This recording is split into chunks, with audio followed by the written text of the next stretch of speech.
everybody, and welcome back to another episode of The Male Perspective. I am your host, Lana Reid, and today I have with me a gentleman by the name of Jevon Wooden. He is a mindset and perception coach and a vulnerability advocate. He's also the author of a new book out called Own Your Kingdom.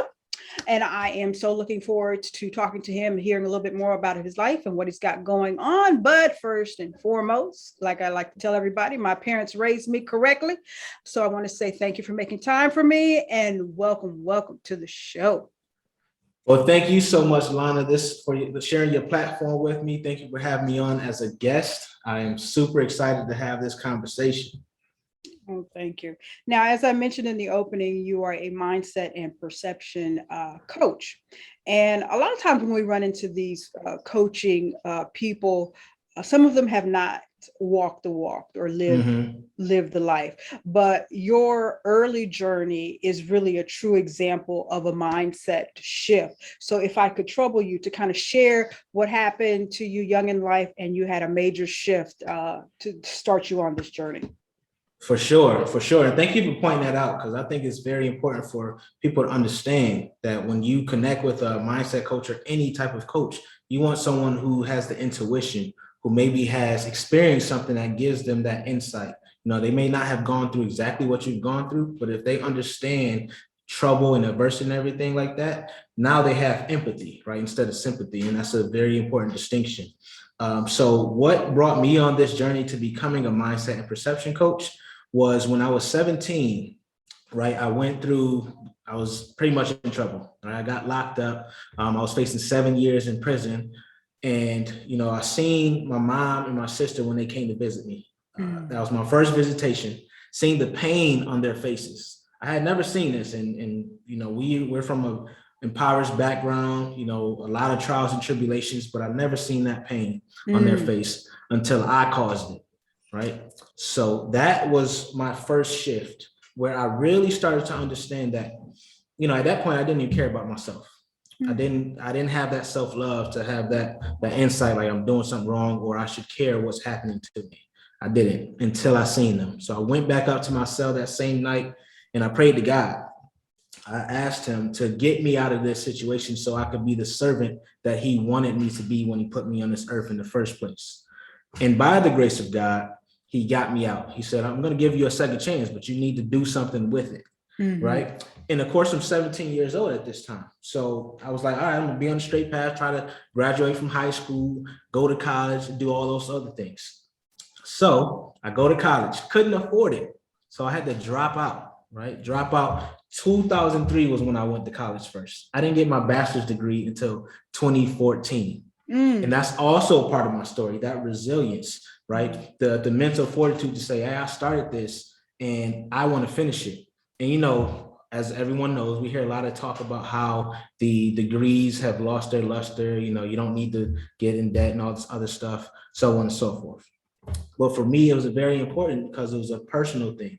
It was where I finally said, hey, I'm worth this. Yes. Right? Where I finally started to feel that self-love enough and finally started to believe in myself enough where I said, I'm not going to let this thing stop me from getting something I really want. You know, I'm not going to let the adversity become my story and write it for me. Yeah. And then at this time in between, I had joined the military in 2007. Right. And I've had a couple of deployments, but closer to where we are now in 2017, I deployed to, I was coming back home from Afghanistan. And some things transpired over there that really shook me once again, shook my mental. So I started this company while I was over there, but I did nothing with it in 2017 because my mindset, my perception of self was wavered once again. I really struggled with a deep depression. I was, you know, I had my suicidal thoughts and everything like that. And I ended up calling my sister one day, and my oldest sister, Chandra. I called her and I just cried to her. And I was like, hey, you know, something's not right. I feel like everything would be better without me. You know, I really can't make it through this anymore. I had PTSD. So I kept having the same nightmare over and over. And it was just driving me literally insane. Right. So that was when I finally decided to get therapy, and I hired my own life coach. right?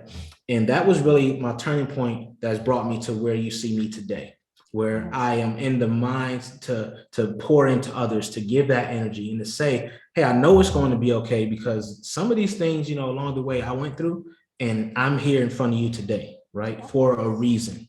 So that's how I got here. It was a long answer, but I felt like it was important to kind of tell that timeline. Awesome, awesome, awesome. You mentioned a couple of things in there I kind of want to unpack a little bit.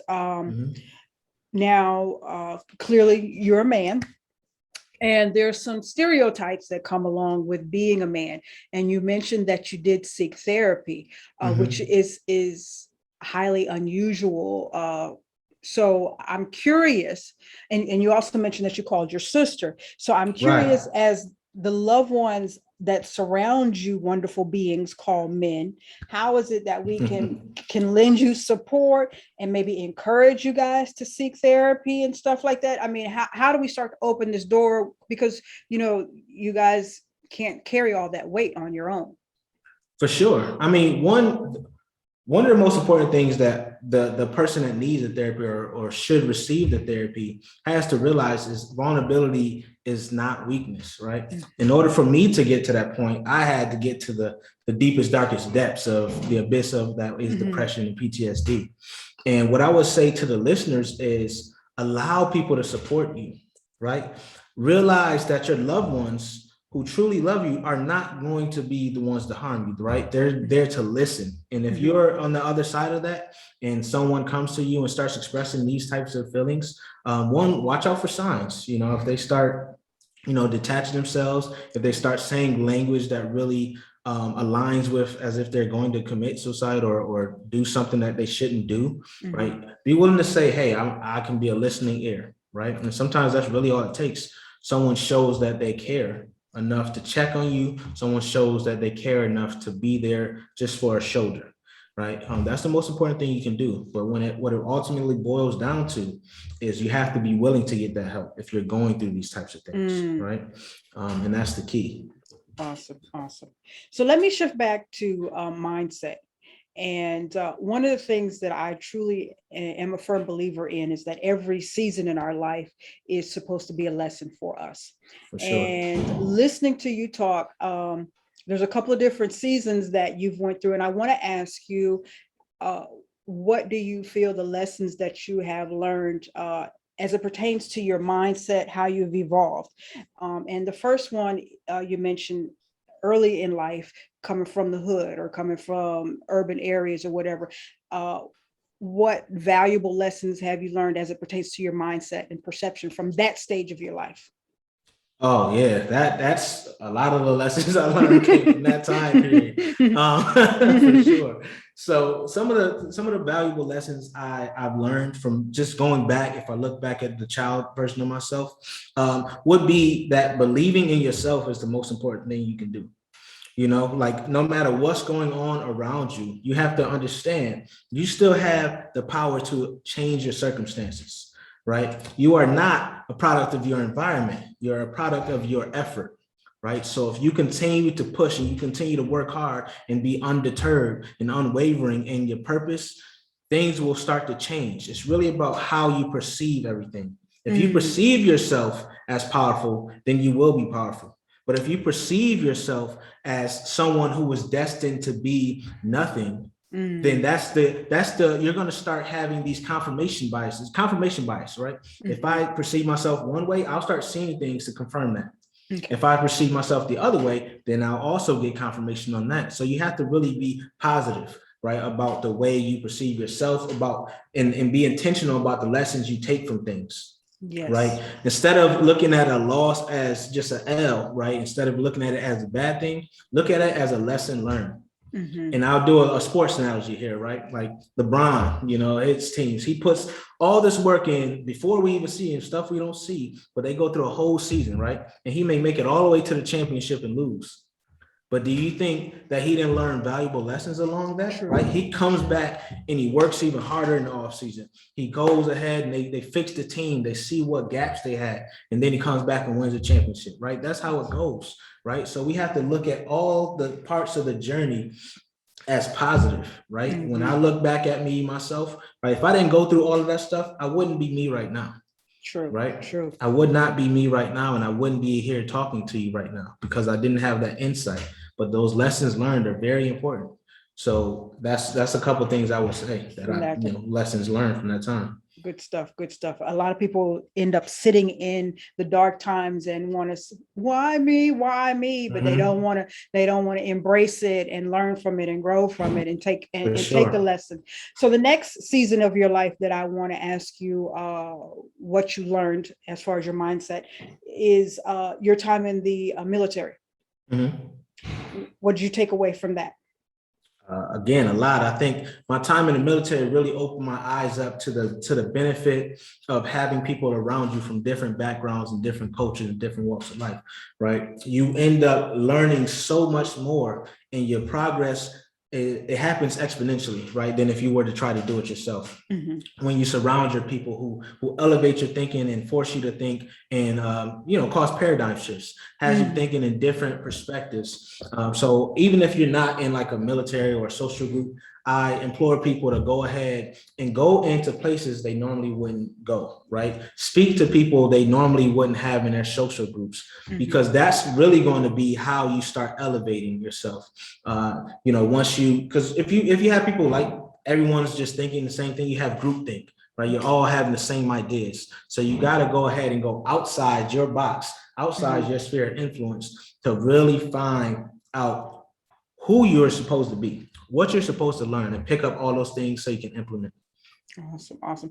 I am a military brat. My dad was in the Air Force and I lived overseas, and I totally agree with you. Just being around different people, people who eat different foods, people who talk different languages. I mean, it really evolves you as a person, instead of staying in that little box. I'm pretty sure I would mention in the opening, you're from New York, right? Right. Rochester, New York. Yeah. So, I'm pretty sure you can go back home and there's people who never left and you're like, okay. Right. Exactly. And that's why it's so important, man. It's like, if you never leave the confines of your own environment, your own hood, you don't know that the beauty in the world, right? You don't know how much you're missing. And that's why it's so important to not only, get the culture, but to travel and have different experiences. Awesome. Now, my last season of life to talk about, and then we'll move on to some other things. You're now coaching. You're now coaching, and you're interacting with different people. Different stages of their life, trying to become better versions of themselves. How has that shifted your mindset? How have you learned and grown and evolved as a person, even as you're coaching people? I feel like I've learned more from actually coaching people, seeing it from that different perspective. Because one of the things that I really struggled with prior to coaching was active listening, right? Where I listen to understand instead of listening to respond. So I've grown so much just from doing that, like just, being quiet, being still, and really understanding what's going on in the present. Because I used to be one of those people, I was anxious because I would be looking at the future. What's next? What do I got to do? What I got to do, But as a coach, you realize that being in the moment, you can impact the moment. We don't control outcomes. So the future you can plan is really that effort. You're putting in blocks and pieces during that present to build the future, right? But you're not there yet. So you have to go ahead and focus on this time. And then when you look in the past, that's where the depression comes from. You look in the past, you're like, man, I wish I would have done that. I wish I didn't go through these. And that's where a lot of my clients are stuck. They're stuck in the past, right? So I realized that I have to bring people here, bring people to the now, where we are now. What can we do, right? What's our plan of action to make right now filled with joy, make right now matter the most, all right? So that's one of the things I've learned from coaching. Now, you mentioned something, and I think a lot of people do that. They get caught in this like loop when they make a mistake, and they just kind of want to revisit it over and over again. Like even with you, back in high school, when you could have like revisited and let that sunk in your spirit, like this is who I am. How do people push past that mental loop? Right. And that's great that you said that, because this is who I am. We got to change that thinking. Mm. The first thing you do is go ahead. As humans, we have this quick response where our mind quickly tries to make sense of everything. And if we go back, it goes through that same process again. It tries to understand what happened, why it happened, how things could have changed, so on and so forth, what it could impact. So how people break that loop is they have to interrupt the loop, right? They have to say, all right, let me get out of there. I acknowledge what happened. I acknowledge the emotions I've had. But now I need to move forward. I am not what happened to me, whatever the traumatic event was. I am not what happened to me. I now have the power to say, anytime I go here, I'm going to associate something different. Like I'm going to be like something positive, right? In this moment, what am I going to do? I'm going to celebrate myself. I'm going to say, instead of thinking about that, let's celebrate some wins, right? Let's think about a time when I was successful. Let's think about a time where I was in joy, right? And you got to store those happy memories, right? You got to store those positive memories because what happens is we get triggered by things. Sometimes you may not even realize it. And that's where the therapy and the coaching and all that stuff comes in. When you got to identify triggers. And I kind of talk about that in my book a little bit because once you identify triggers, now you know what to do to protect yourself against that, right? Like for me, maybe I look at, a family with a kid and it reminds me of like, I didn't have my dad or something like that, and I have to realize that, okay, that's a trigger. So how do I deal with this? So then what we do is develop coping strategies, right? Okay. One of the coping strategies, number one, is breathe, right? You have to breathe. When you breathe in place, that's relaxation in place. Just close your eyes, think of one of those happy moments, put yourself different, visualize yourself in a happy spot. And 5 seconds in, hold it for 5 seconds, breathe out for 5 seconds. That gives you enough time to rationalize everything and realize that, what's going on is irrational. It's an irrational feeling because you've already gone through that. That's not what's happening in that place. So in your mind, you got to self-coach, like, is this rational, right? If the answer is no, then you say, okay, how can I get out of this space? How can I break this feedback loop? And that's your picture, that's your vision, that's your breath, right? And then maybe you also have a support system. Maybe you can call someone like, hey, I just wanted to let you know, I'm not feeling my best, right? And this is why. And you can let them know ahead of time, like, I don't want you to say anything. I just want you to listen, if that's okay. Right? Just keep doing that and keep working out, and you'll figure out things that work. There's not a one size fits all approach to everyone, right? And that's why it's so important, but to really just go through things and understand and try to implement different strategies. Awesome. Now I'm listening to you talk and I'm smiling because I read a whole bunch of information on you before today's interview, and one of the things I read was that you used to struggle with self-esteem, but it clearly doesn't look like it. Listening to you now, when did that transition happen? Yeah, it's one of those things where I would tell people this. I still struggle with depression, PTSD. So it's not a thing that you just get over magically. There's no magic pill to this. It's really a decision you have to make each day. Am I going to believe in myself enough to say, hey, I'm going to make this the best day yet, right? It's really that shift. And that has occurred over time for me, right? You heard I didn't graduate from school until 2014, right? And then I went on to get my two masters, like one in cyber and one in my MBA. And I don't say that to brag. I say that to say that I'm bragging. You don't I love it. I love it. Yeah, thank you. People think that you have to be, you have to stay who you were. No. As humans, we can evolve, right? But the first thing I had to do was forgive myself, right? Awesome. Had to forgive myself for anything that I've done prior to that I wasn't proud of. And then I had to realize, like, hey, I can't change that. Again, we're back here. I can't change that. But what I can do is pay it forward that God gave me another shot, that God was graceful to me, right? So now I try to educate, try to give knowledge and do it without judgment, right? Awesome. Don't judge. So that's how I've gotten to that, just forgiving myself and realizing that the power is really within me, and I have a whole life left to live, by the grace of God. Yes. And with the rest of this life, I want to do something with it, and I want to have purpose, and I want it to be fulfilling. Leave a wonderful legacy. I love it. I For love it. sure. So let me talk about a piece of your legacy. You mentioned a little while ago you were in the military when you started it, and Mhm. that is your company, Live Not Loath. That's correct. So tell us what that is about and what you do over there. Sure. So Live Not Loathe is multidimensional. I do speaking engagements, and I also do coaching. As you know, I do group, one-on-one seminars, etc. I got a different whole bunch of different modalities. But what Live Not Loathe is, in its essence, is it's a company designed to get people living a life they don't need a vacation from. Right. Mm, So, and what I mean by that is the same thing I talked about with the perception, building your self-confidence, increasing your self-esteem, showing people how to be vulnerable in a positive way so it becomes their strength, right? One of their superpowers, communicating effectively, emotional intelligence, everything you need to really be able to take your life up a few notches to where it should be, right? mhm, Because I'm gonna be honest, success to me, a lot of people have the scarcity mentality that success is finite. But success to me, you can have success in perpetuity, right? Because you can make it what it is. Success, everyone's definition is different, but whatever your definition of success is, there's a way to get there, right? But mhm. first, we start with self, which is what I focus on. Awesome. Now you mentioned the term a couple of times, vulnerability. And Mhm. sometimes people hear that word and it translates in their mind to being a doormat, right? Right, right. So give us what the true definition of that is.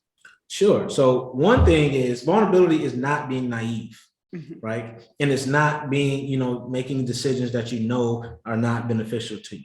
So vulnerability, in my definition, means that you're open enough to, when it comes to healing, you're open enough to share with your family that you're not okay. You're open enough to Mm. go seek that therapy. You're open enough to allow serendipity to occur in your life where, chance circumstances lead to beneficial results. You're open enough to go ahead and, if you have a recruiter of a job that you wanted to get, you're open enough to go ahead and, contact them. So vulnerability to me means that you're making calculated decisions to say, hey, I'm confident with myself enough where I can go ahead and put myself out there for positive results, Mhm. right? It's not holding yourself back. It's letting people know what you want, what your boundaries are, right? It's letting people know that you're interested in something, whatever that is. It's just being you, right? Being authentically you. That's vulnerability, because we're being vulnerable right now in this podcast, right? If we misspeak, someone can take that and run with it. But this Mhm. also could be where, if we say something that hits, it could blow us up, That's where right. people listen to it, and the next thing you know, you have millions of people listening. That's So right. this is vulnerability as well. So vulnerability to me is a positive because it allows you to be authentically you and allows you to express you in a very beneficial way. Awesome, awesome. I love it. In today's world, in today's culture, it seems like everybody's kind of me, and kind of holding Mhm. on for self-preservation, Right. and nobody's really understanding the concept of vulnerability, and Mhm. it's really diminishing our human interactions with each other, because it could be Yeah, more beautiful, if people really understood that term. for Um, sure. so I'm glad you're out there showing people in your corner of the world. So maybe we can get some more people on board. Hopefully. We will. We just got to keep putting in the work. It's gonna happen, Just Lana. keep on Trust. trucking, keep You just on got to keep trucking. going. That's the way. Now you there's a song out a long time ago. Well, I don't know. Look at me now. Look Oh at me now. Okay, yeah. right. So that's what I want Right. to. That's what I want to sing with you, because back in the day, people had probably written you off, but look at you now, because you got your degree and you're doing your coaching. But that's not it. Right. That's not it. Look at me now. So you recently just dropped the book, I right? did. I did. Title, tell me about it. Come on, look at me now. Yeah, I love it. I love it. I love the energy first and foremost. That's dope. But yeah, so I dropped the book. It's called Own Your Kingdom: How to Control Your Mindset So You Can Control Your Destiny. And what it's about is everything we just talked about. It's about taking yourself up from where you are to where you want to be, right? It's Mhm. about obtaining your definition of success, your definition of success, not someone else's. Mhm. But not only obtaining it, keeping it, right? Having that success last.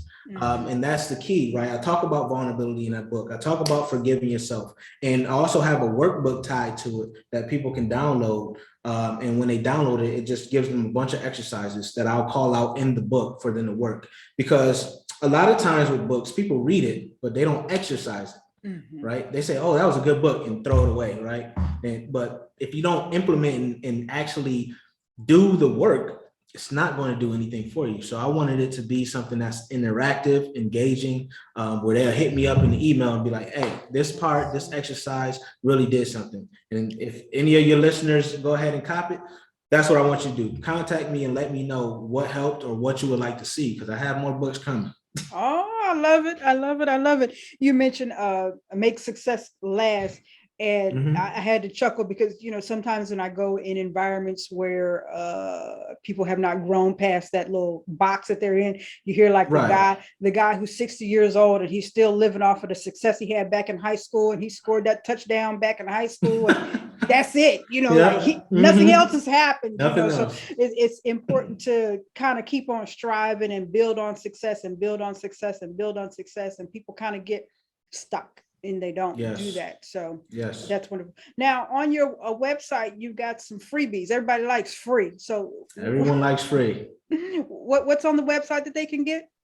So they can get a few things. They have an own your time checklist on there. That, like I said, that bonus, the workbook is going to be free once the book is released. You can download that. I also have an exercise I call the spring clean checklist. What it does is help you to find your goals. It helps you identify what you're holding onto that you need to release. And I also have a self-awareness ebook coming out that they'll be able to download that pretty much talks about what self-awareness is, how to obtain it, and how it's beneficial. Okay. Self-aware. I run into people all the time who, they will swear up and down they are aware of themselves, and I'm just clueless. Just give me a quick little rundown. What does it mean to be self-aware? So self-awareness, a lot of people think that's like, being able to whatever, say, oh, I'm within myself. But self-awareness, in my definition, is when you know what you're doing right, what you're doing wrong, you're willing enough to express when you're being wrong. And it's also understanding not only your own perception of self, but what you're conveying to other people, right? And how they may see you. So it's really having that holistic 365 perspective, 360-degree perspective of you, right? It's being aware enough to say, all right, my emotional intelligence may be low, right? Maybe I shouldn't have said that. And having all that in there, because a lot of people think self-awareness is just, I don't know what they think, to be honest. Because I hear some things about self-awareness. I'm like, what? No. But it's being a person that really understands what's going on with themselves, understanding when you may not be yourself, being able to admit that, and like I said, getting that whole view of yourself, understanding what you're conveying, and being able to control yourself, right? Control your emotions, control all these things. That's all a part of self-awareness. Awesome. Okay. And one last question before I ask you my random question. The title of the book is Own Your Kingdom, right? Right. What to you is a kingdom? So when I talk about kingdom, I'm talking about you, right? Your mindset, your emotions, and what you, like I was saying, what you convey out there. So when I say owning your kingdom, that means you're controlling your mindset, you're controlling your emotions, which are two things that you always have control of, your faculties. And emotions also include your response to things. A lot of people think like emotions are just like, oh, if I feel away. No, emotions include your response, because how humans do, right? We have a thought, then we have an emotion, right? And that lends to an action, whatever that action is. But what you have to do is have that thought.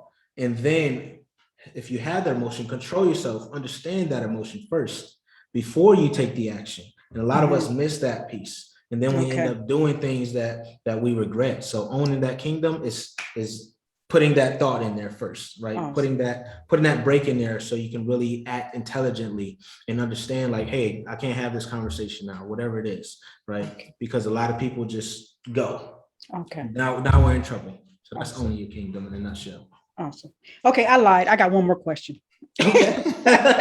Bring them on. Let's go. Hey, I can talk about this all day. No, and this is a different question because you mentioned earlier that you struggle with depression and PTSD, and I told you before that I am a military brat. My father was in the service. One thing I always like people, civilians, to understand is what is it that we need to understand about military personnel transitioning back to civilian life to make it easier for them? What do we need to understand? Because you guys are coming out with stuff that we just don't understand. Right. And I think one of the things to understand is that the military is structured, right? And a lot of veterans struggle with coming out because they don't have that structure anymore. Right. So this is outside of the whole mindset, outside of PTSD and anything. A lot of people struggle when they don't have structure. They don't have someone telling them what they need to do, where they need to be. Right. They don't have someone telling them what to wear, what's the uniform of the day, all the stuff. So that's the first thing people struggle with. So it takes some time to adjust in that. The second thing to struggle with is the camaraderie aspect. Right. When you're in the military, it's less than 1% of you out there. So you feel that camaraderie, you feel that belonging to something. And you kind of lose that, or you feel like you lose that when you get out of the military. So that's another thing. And then if you've deployed and maybe you've seen action combat, or you've had something happen or transpire, that trauma feels a little different. Right. Because you do feel like no one else understands it. Right. So it's very important to encourage your veteran or whoever it was that even if they're not a veteran, it's very important to encourage them to utilize the benefits the VA offers, right? Because they do have Military One Source is a great source of it, where they can get free therapy lessons, right? If you have relationship issues, there's relationship counseling, all that, financial counseling. So it's very important just push them to utilize everything that's out there. Once they're done with the service. And I say start, if you know they're going to get out, right? They're doing their ETS, go ahead and start just putting that in their mind, like, hey, maybe we should do this, right? Maybe you should look into this thing like 6 months out, just start getting that foundation. Awesome. Yeah, because I just think a lot of civilians who are living in it just don't really understand the complexities of just coming back to a regular day-to-day life. I have friends who have done quite a few tours in Afghanistan, and people don't understand, like, you just can't really sit next to them and make certain noises without it being a trigger for them. And, I think really people need to understand that. Yeah, we have hyper vigilance, right? We're hyper aware. So, for instance, we may walk into a building, you'll see us looking around just to see 360, right? Where's the egress points? What's going on up there? Who may be a threat? We're assessing all this stuff in real time, right? So, when that happens, sometimes it's just good to go ahead and just remind, like, hey, you're home, we're good. Right? Yeah. Sometimes just hearing that is cool. Right. We might still look around a little, but then we realize, like, okay, you're like, hey, we're just at the kid's birthday party. That's just Barney right there. Yeah. But sometimes that reassurance is all you really need to be like, all right, okay. I can chill for a little bit, So just and have that conversation with them. Ask them just transparently, like, how can I support you? Right. When you're going, I notice sometimes this happens, right? I notice sometimes, when we go to a certain place, maybe you react this way, how can I support you? And that shows, that gives that support, that reassurance, right? That they have someone there. Okay. Awesome. And thank you for your service. Oh, thank you for your support and your family service. All right. Let me do my random question. Let's see what we got here. Let's see what we got. Okay, estimate. How often do you think you look at your phone every day? How often do I think I look at my phone every day? Probably 100 times. Probably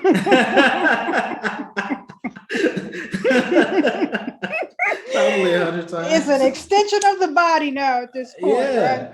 Yeah, and then like a lot of apps, I use multi-factor authentication on every single thing. So I have to freaking log into that, and then so that adds to it. Okay. Right. So and then social media, it's just awesome. Everything you do is on the phone. On the phone. I love it. Well, Mr. Wood, please tell us how we connect with you, how we pick up the book. You have some merchandise there that you're rocking, I see. Do. On your kingdom. On your kingdom tea. And the best way to connect with me, you can go on any social media platform. Just type in Live Not Loathe. That's LIVENOTLOATHE.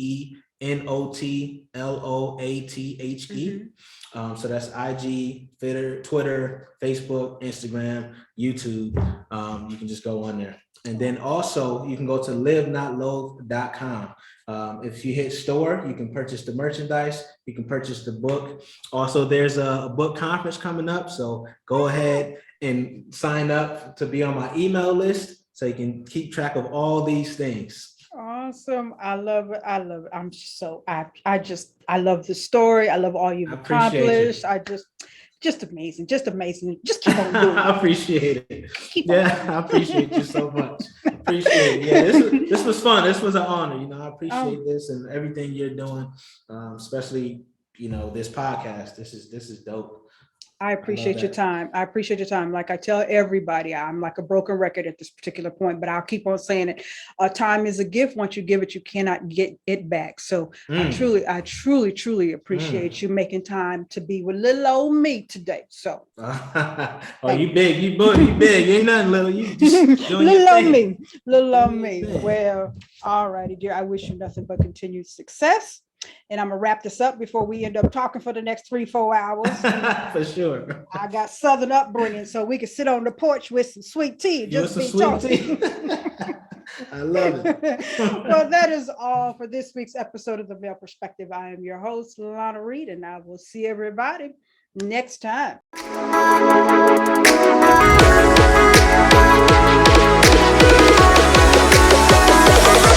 Oh.